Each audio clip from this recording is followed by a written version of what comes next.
Hello students, previous video में हमने clause discuss किया था जिसमें मैं आपको प्रिंसिपल क्लॉज और सबऑर्डिनेट क्लॉज के बारे में बता चुका था। अब हम बात करेंगे थर्ड नंबर कोऑर्डिनेटिंग क्लॉज। ठीक है, कोऑर्डिनेटिंग या कोऑर्डिनेट क्लॉज।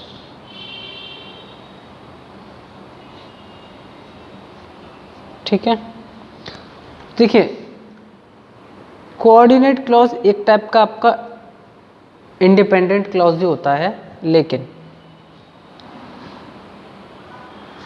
देखिए independent clause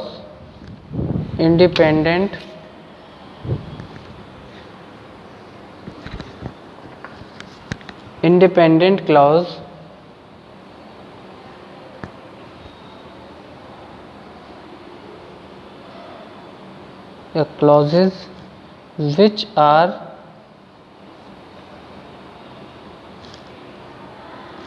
joined by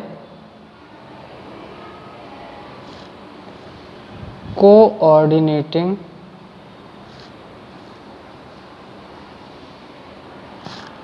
conjunction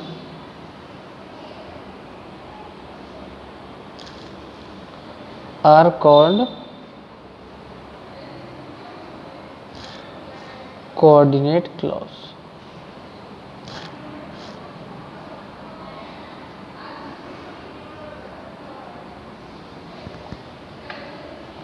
ठीक है, देखिए मैं एक एग्जांपल लेता हूं। जैसे कि मैंने एग्जांपल लिया, my car had a puncture, so I reached office late। ठीक है, तो आप इसमें ये देखेंगे कि इसमें दो क्लॉजेज हैं। एक तो ये क्लॉज है माय कार हैड पंक्चर, आप पंक्चर लिख लीजिए। ठीक है, इस पे वर्ब है, इस पे भी आपका सब्जेक्ट है, तो क्लॉज हो गया। और देखिए आप इस क्लॉज को अगर इसको छुपा के पढ़ेंगे, my car had a puncture, क्या ये कंप्लीट मीनिंग दे रहा है? बिल्कुल दे रहा है। My car had a puncture, मेरी कार पंक्चर है या मेरी कार में पंक्चर है, कुछ भी आप बोल सकते हैं, आपको प्रॉपर मीनिंग मिल रहा है इसका। ठीक है, इसका मतलब ये कैसा क्लॉज हो गया आपका? मेन क्लॉज, प्रिंसिपल क्लॉज या फिर इंडिपेंडेंट क्लॉज को आप बोल सकते हैं।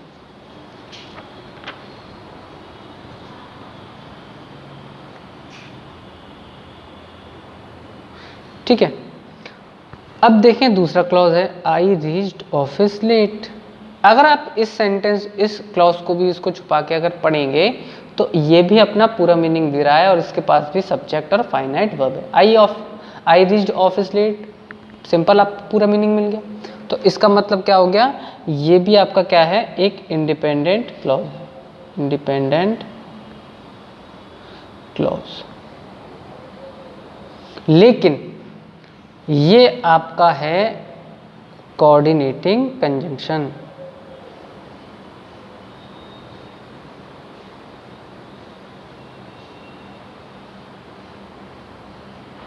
अभी कंजंक्शन के चैप्टर में हम इनको पढ़ेंगे, कोऑर्डिनेटिंग कंजंक्शन क्या होता है। अभी हाल फिलहाल में आपको बताता हूँ 7 टाइप्स होते हैं इसके।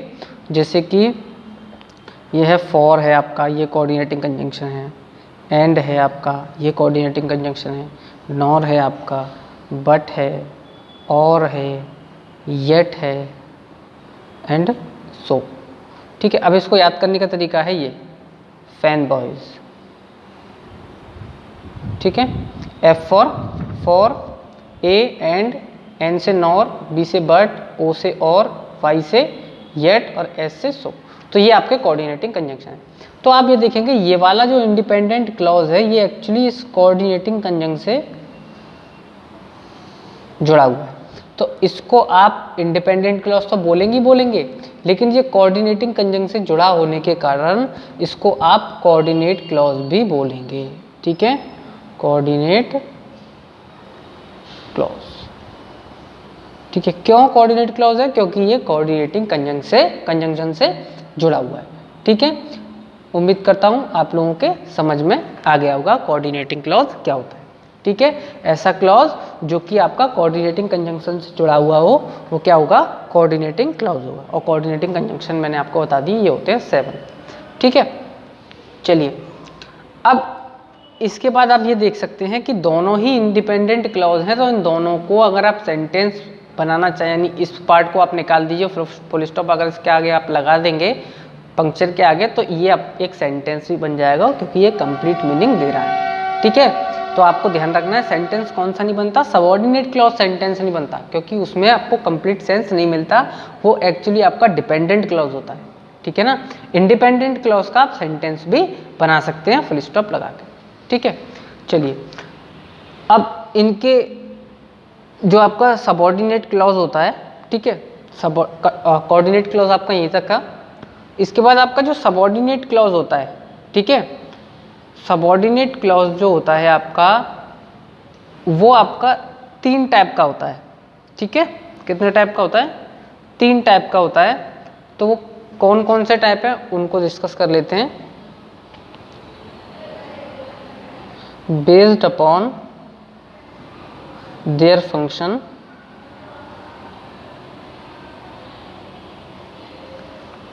सबऑर्डिनेट क्लॉज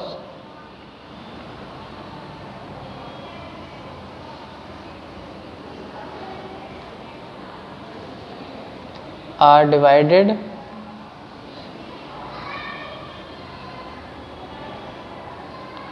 into 3 parts या 3 टाइप्स। ठीक है, कौन कौन से? फर्स्ट है आपका नाउन क्लॉज, सेकंड है आपका एडजेक्टिव क्लॉज,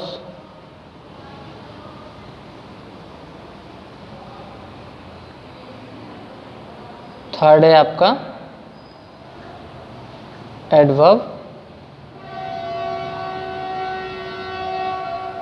क्लॉज।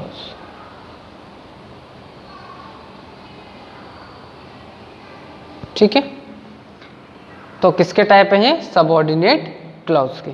ठीक है, मैं एक एक एग्जांपल लेके आपको भी समझाता हूं। जैसे कि एक एग्जांपल मैंने लिया, many people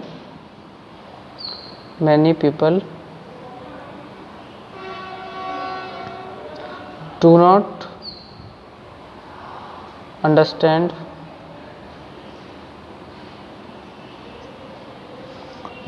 understand what Shakespeare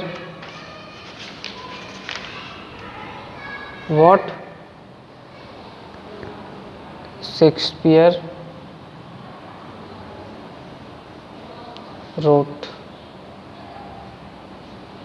full stop.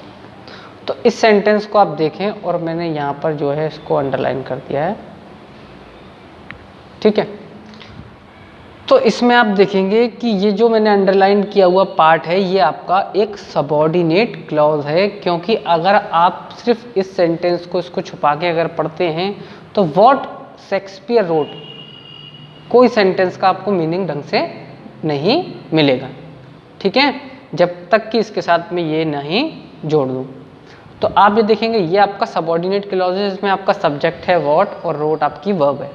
ठीक है, तो क्लॉज हो गया। क्यों क्लॉज क्यों है? क्योंकि इसके पास सब्जेक्ट भी और वर्ब भी है। ठीक है, तो इसमें आप ये देखेंगे कि ये एक्चुअली इसमें ऑब्जेक्ट का काम कर रहा है। ठीक है, पूरे सेंटेंस में many people do not understand, क्या नहीं समझते? तो आप बोलेंगे व्हाट शेक्सपियर रोट, जो कुछ भी शेक्सपियर ने लिखा है। ठीक है, तो ये एक्चुअली आपका यहाँ पर क्या देखिए, ये वर्ब है, वर्ब के बाद आपका ऑब्जेक्ट आता है, तो ये ऑब्जेक्ट का काम कर रहा है। और ऑब्जेक्ट कौन बनता है सेंटेंस में? ऑब्जेक्ट आपका या तो नाउन बनता है या प्रोनाउन बनता है। तो ये आपका ऑब्जेक्ट का काम कर रहा है, इसलिए आप क्या बोलेंगे इसको? Noun clause,